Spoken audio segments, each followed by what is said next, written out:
go tour some homes at Accolade Homes out in Calhan, Colorado. This is just a way for me to put together an itemized budget of the things that we are going to have on the property. We're super excited to go as a board. We want to take you guys along with us.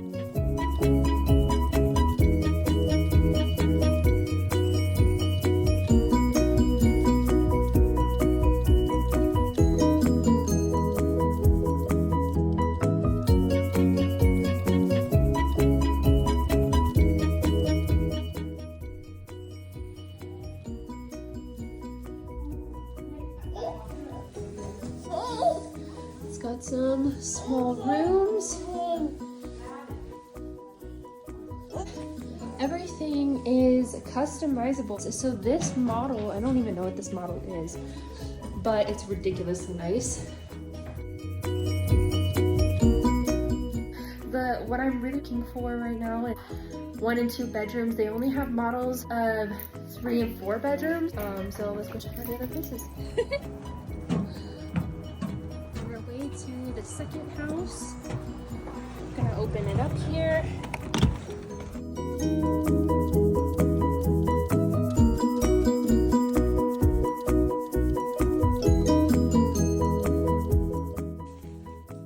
We've got an oven, a microwave. Let's take a look at this pantry. Super nice pantry. Gotta love it. Wonderful big window over here. Big sink. Everything in here just seems, oh my gosh, a double sink. I love those. This reminds me of my husband's grandma's kitchen. Everything in here just seems so spacious.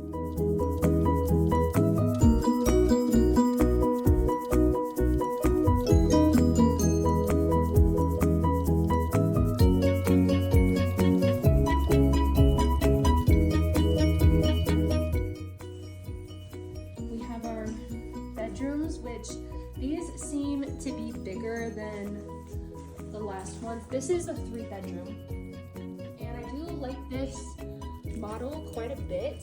This is the bathroom. I like this model because the master bedroom is on the other side of the house, and then I love this laundry room.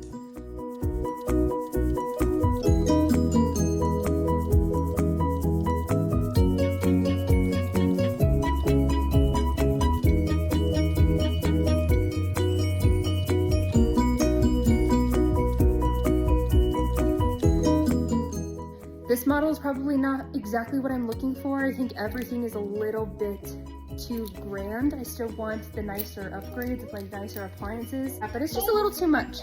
So we're gonna go on to the next one. Right, we've got the front of the house.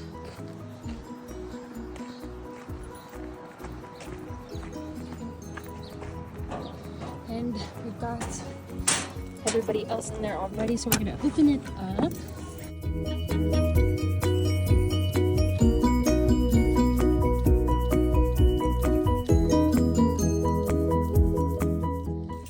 So it's amazing. Come on. That microwave though. Look at this. Look at this. So good. And this island is just, it's incredible, truly. I was originally thinking about buying land in Cotopaxi, Colorado, but I was driving out here in Calhan and I'm like, wow, I really need to look at the land out here because it's amazing and it's not far from where I grew up. So, bathroom, the lights don't work, big mirror. The bedrooms are a little bit smaller, which honestly I think is perfect. Okay, this laundry room is unreal.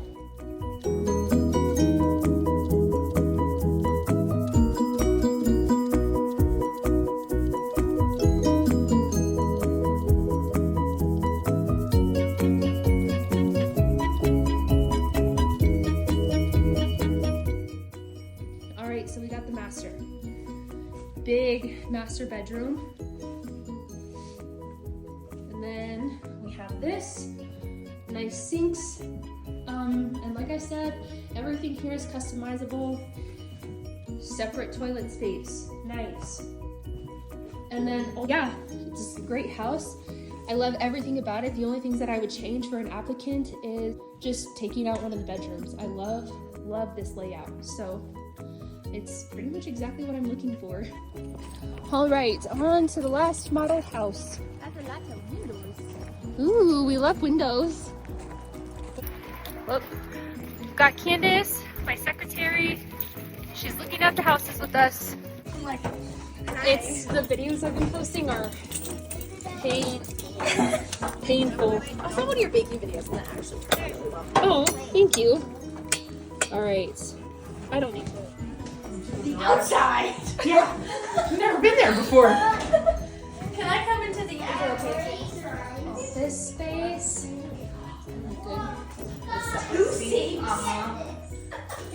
Oh, this is like perfect for, I don't know, this is like just a lovely like bathroom. Literally. And it doesn't have to be like anything crazy. Wow, that shower head stop. They built theirs. It's like huge. Yes. Their little, another giant closet. This is Narnia. Yeah, literally, you can make one. All right, we have a walk-in coat closet. Honestly, I don't even know why. Didn't even really know that these existed, but I love that concept. So this, so far, is my personal favorite. There's aspects of it that are my personal favorite anyway. But this kitchen, I mean, look at this kitchen. It's amazing, it's incredible. I love this nook over here. Things that love this office space. However, as much as I love this house, as far as practicality goes, there are some things in this house that are super practical. Like this laundry room is a very practical laundry room. I think it's good. I think it's a good laundry room. When it comes to the practicality of this particular home, it's not really what I'm looking for because we still want it to be simple enough to where it feels like home. It's like we can't make it like so overly extravagant.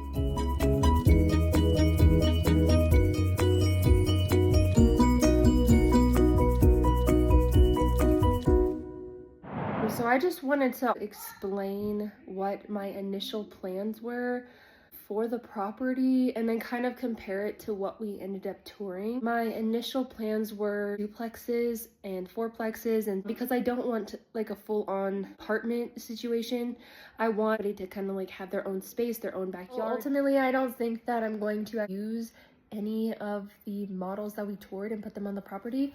I did get a good sense of Accolade's quality. I'm gonna go through them for the modular homes. I'm gonna stick with the duplexes and fourplexes, but if I can't find the proper land and the proper zoning, then probably have to go with the single family homes versus the multifamily. I'm thinking that the programs are only going to be about 1.5 to 2 years, so it is temporary housing for the applicants. So there's some fourplexes that I was seeing a little bit on the smaller side, but we're trying to go practical. And then as far as the land, I want it to be more community based. There are certain things that I do want to highlight in the homes because I do want to encourage women when they walk in. I want the woman to feel like I can do motherhood. I want her to feel encouraged. I want her to feel empowered to be a mom. Just feel like she can take on this next chapter of life and use the time in the program to get her and her child set up.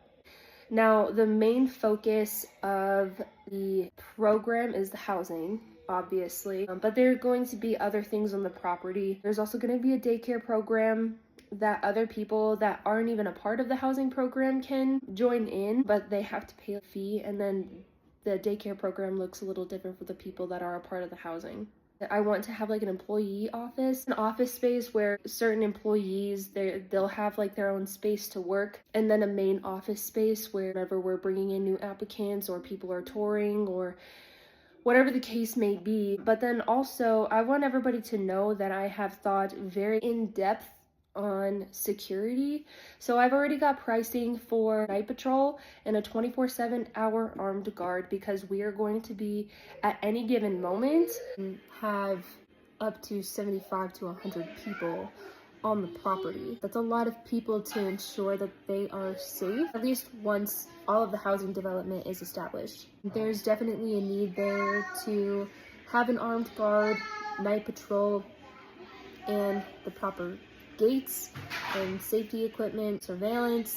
I've already gotten all of those things priced out. I've talked to the people, I've gotten quotes, and then I've also gotten priced out guard shacks, office space, daycare, homes. I've gotten all of this planned and priced. I kind of want to come out with a later video on the drawing that I have of the property, my potential future vision, which obviously it's going to change whenever things actually get set up. The plan that I have for the land is 6 to 10 acres of just a solid rectangle. Chances of me getting land that fits perfectly in that description is kind of rare. It's probably not going to happen. It's stuff like that are going to change, but I really do want to show you guys like what I'm doing and like my vision in this. Not only is there a guard in night patrol, but there's also 2 gates that people have to get into to actually access the property. So there's going to be one entry point, which is the access to the first part, which is going to be very small, maybe only like an acre of land. All this is going to fit is the road to the office.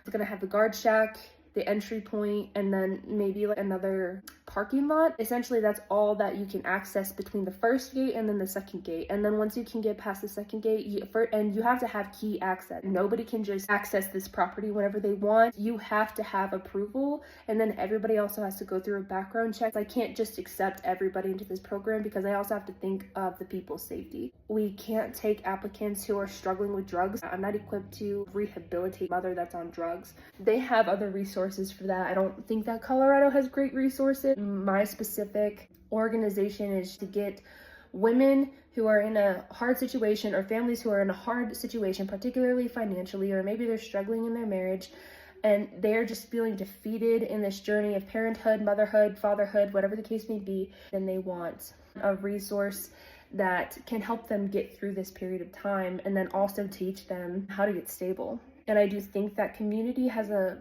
huge part to play in that. These are all things that I'm thinking about, but as far as security goes, I'm definitely ensuring that that is being installed before we even take applicants, because I'm also trying to just ensure that everybody's safe and they understand that this program is here to make sure that you and your children are safe. Those are just some of the things that I'm thinking about while I'm putting together programs and the land development and itemized budget lists and amongst planning the fundraiser. We're on a really good trajectory. I am hoping to file for the 501c3 status, which is the tax exemption status in the IRS. I'm hoping that I can file for that by the end of June, beginning of August, no later.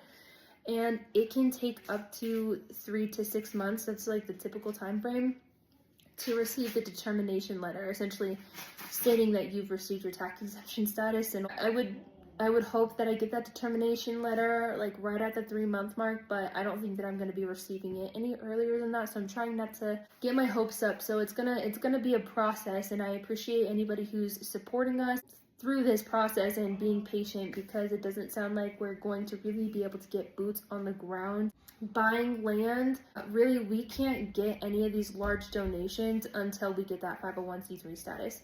And until we get that 501c3 status, nobody can write off any donations on their taxes as well. So I can't go for like government grants or large corporate donors until I get that status. So any community support is like a gift from you to our organization, and I'm incredibly appreciative of it, but obviously I want to be able to give back somehow to the people that are donating, and we're just not in a position to guys write that off on your taxes yet until we get that status. So anyways, if we file for the tax exemption August 1st, I would be projecting that we might be getting that tax exemption between January and February of next year. Once we get that determination letter, then we can go and apply for government grants and then ask large corporations for those donations, or the government for grants. Until we get that tax exemption status, a lull as far as progress goes, because in order to develop something like housing, it's going to require money. Essentially, until we have the proper funds, it's just kind of a waiting period. So to anybody that is watching and supporting, thank you for your patience. I really appreciate it. So throughout the summer, we're gonna have a few more fundraising initiatives. The goal is about $2,000 to raise enough money to file for the tax exemption status and then the annual report, which I have to do. I'll still try to take you guys along the journey as planning and the development, things like that, looking for land, drawing it all together. So just stay tuned for those things. But until then, that is all I have for you today. And thanks for sticking with me and watching this video. If you have any desire to donate to the cause of filing for the 501c3 status and you can't make it to bake sales, I will have a link to the GoFundMe. I just appreciate you all. Lord bless and have a good day. Bye.